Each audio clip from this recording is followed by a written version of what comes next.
আজ 13ই নভেম্বর আওয়ামী লীগের পূর্ব ঘোষিত লকডাউন কর্মসূচি।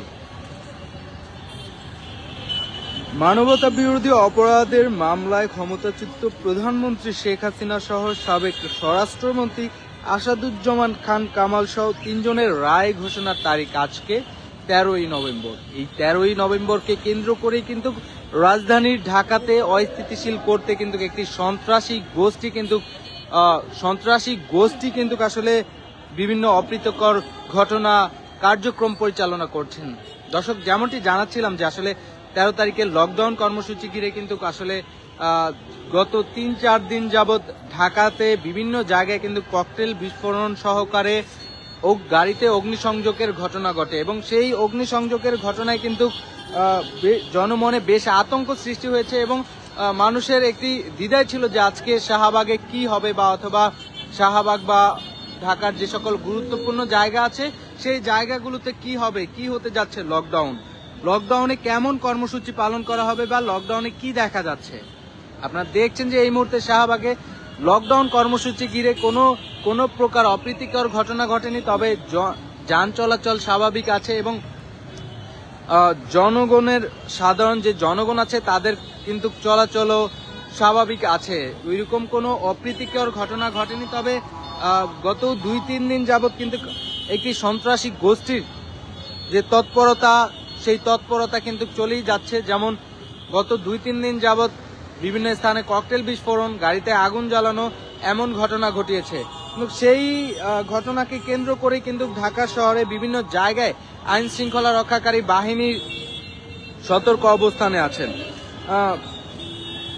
দর্শক, যেমনটি বলেছিলাম যে শেখ হাসিনা সহকারে 3 জনের রায় ঘোষণার তারিখ আজকে। এই রায়কে ঘিরে রাজধানী ঢাকায় কঠোর নিরাপত্তা ব্যবস্থা গ্রহণ করেছে আইন শৃঙ্খলা রক্ষাকারী বাহিনী।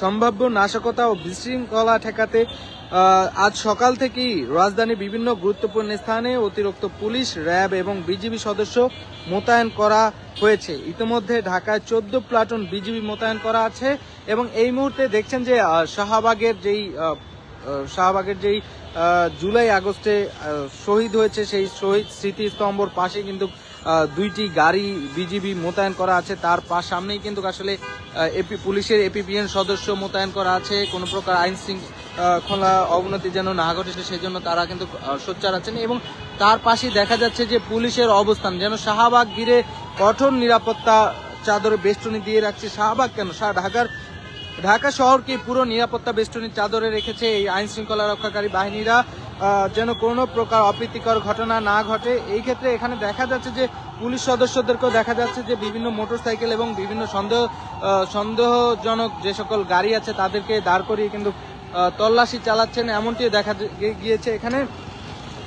এবং হাইকোর্ট এলাকা, বাংলা একাডেমি, হোটেল ইন্টারকন্টিনেন্টাল মোড় সহ গুরুত্বপূর্ণ সরকারি স্থাপনা বিজিবি সদস্যদের অবস্থান নিতে দেখা গিয়েছে। রাজধানীর প্রধান সড়কগুলোতেও সকাল থেকে টহল জোরদার করা হয়েছে এবং কোনো প্রকার অপ্রীতিকর ঘটনা না ঘটে সেজন্য কিন্তু আইন শৃঙ্খলা রক্ষাকারী বাহিনীর পাশাপাশি সাধারণ স্থানীয় যে সকল লোকজন আছে তারাও কিন্তু অবস্থান নিয়েছেন এই শাহবাগে। এর মধ্যে নিষিদ্ধ ঘোষিত রাজনৈতিক দল আওয়ামী লীগের রায়কে কেন্দ্র করে ঢাকা লকডাউন কর্মসূচি ঘোষণা হয়েছে। এই কারণে নিরাপত্তা আরো করা হয়েছে। সম্প্রতি রাজধানীর বেশ কিছু জায়গায় কিন্তু আসলে অপ্রীতিকর ঘটনা ঘটে এবং ককটেল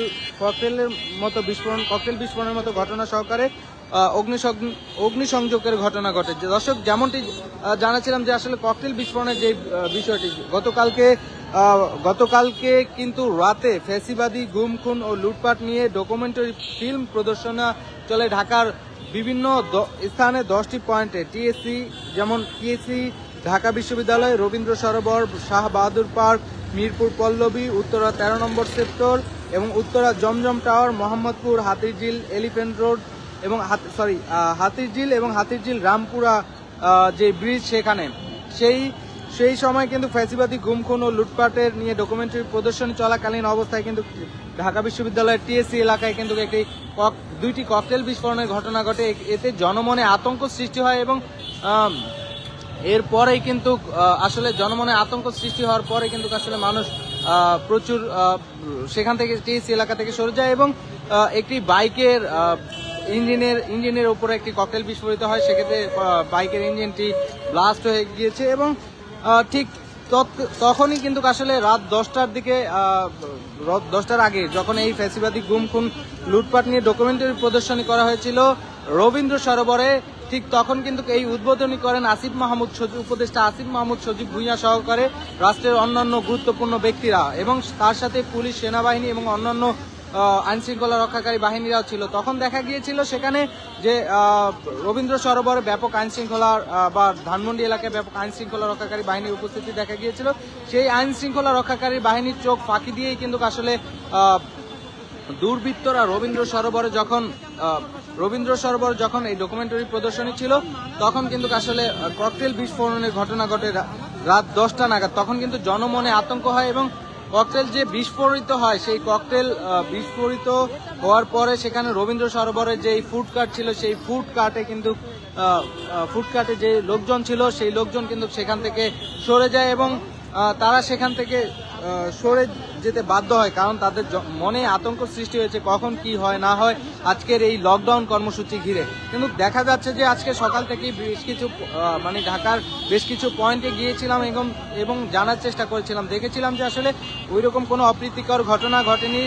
রাজধানীর বেশ কিছু জায়গায় কিন্তু আইন শৃঙ্খলা রক্ষাকারী বাহিনীর পাশাপাশি স্থানীয় রাজনৈতিক লোকজনও কিন্তু অবস্থান নিচ্ছেন এবং তার পাশাপাশি যেমন পুলিশ, র্যাব, বিজিবি মোতায়েন করাচ্ছে। শাহবাগে দেখছেন যে আসলে পুলিশের পাশাপাশি র্যাব, বিজিবি এবং পুলিশের এপিবিএন সদস্যরাও কিন্তু রয়েছেন এখানে। এর পাশাপাশি আসলে রাজনৈতিক দলের নেতা কর্মীরাও কিন্তু এই যে শাহবাগে অবস্থান করছেন, যেন শাহবাগে কোনো প্রকার অপ্রীতিকর ঘটনা না ঘটে বা কেউ কোনো অপ্রীতিকর ঘটনা না ঘটানোর জন্য কিন্তু তারা এখানে অবস্থান করছেন।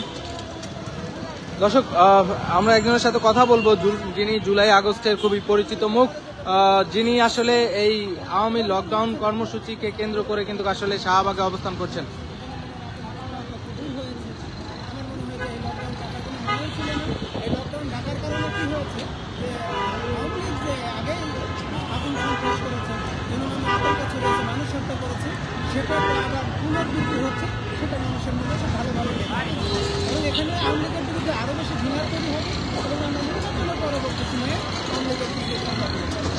এখন আজকে যে লকডাউন কর্মসূচি দিয়েছে সেই সম্পর্কে যদি একটু বলতেন। এটাকে লকডাউন বলে না, এটাকে একদম বিয়ের আগে বিধবা হওয়া। এটাকে কেন আপনারা লকডাউন বলতেছেন? আপনারা দেখেছেন কোনো আওয়ামী লীগের লোককে, ছাত্রলীগের লোককে রাস্তায় দাঁড়াতে? ফাঁকা জায়গায় এসে একটা ব্যানার ধরে 2 মিনিটের একটা মিছিল দিয়ে চলে যাচ্ছে পুলিশ যাওয়ার আগে। কিসের লকডাউন? সাধারণ মানুষকে আতঙ্ক তৈরি করতেছে। যদি তাদের ব্যাপার হয়ে থাকে, আন্দোলন সংগ্রামের দল যদি আওয়ামী লীগ হয়ে আসছে চলে আসছে, আমাদের তো এখন লাঠি হাতে দাঁড়ায় না, সেটা তো খালি হাতে দাঁড়ায়। আসেন আমরা একটু দেখি, আপনাদের ক্ষমতাটা একটু দেখি, আপনাদের যোগ্যতা একটু দেখি, আপনাকে ফিরিয়ে আনার যে আকাঙ্ক্ষাটা এটা কতটা বেশি সেটা আমরা একটু দেখি। আপনারা তো রাস্তায় নিজের কোথায় হাতে 200 টাকা ধরিয়ে দিয়ে 2টা কষ্ট করে আপনারা শুধু মানুষের মনে আতঙ্ক তৈরি করতে পারেন, এর বাইরে আর কিছু করতে পারেন। ধন্যবাদ আপনাকে। দর্শক, যেমনটি বলছেন যে এখানে আসলে আইন শৃঙ্খলা রক্ষাকারী বাহিনীর পাশাপাশি সাধারণ জনগণ এবং বিভিন্ন যারা পরিচিত মুখ, জুলাই আগস্টে আন্দোলনরত পরিচিত মুখ, তারাও কিন্তু এখানে এসেছেন। এখানে এসে তারা কিন্তু আসলে আওয়ামী লীগের যে লকডাউন, সেই লকডাউন কর্মসূচি প্রতিহত করতেই কিন্তু তারা এখানে সোচ্চার আছেন। তাদের পাশাপাশি দেখা গিয়েছে এখানে পুলিশ, বিজিবি এবং পুলিশের যে এপিবিএন সদস্য তাদেরকেও দেখা গিয়েছে এবং এলাকার স্থানীয় রাজনৈতিক ব্যক্তিবর্গদেরকেও দেখা গিয়েছে এবং শাহবাগে কিন্তু কঠোর নিরাপত্তা অবস্থানে আছেন পুলিশ, র্যাব, বিজিবি। দর্শক, এই ছিল শাহবাগ থেকে। পরবর্তী সকল আপডেট পেতে ডেইলি সান ফেসবুক পেজের সাথে যুক্ত থাকুন।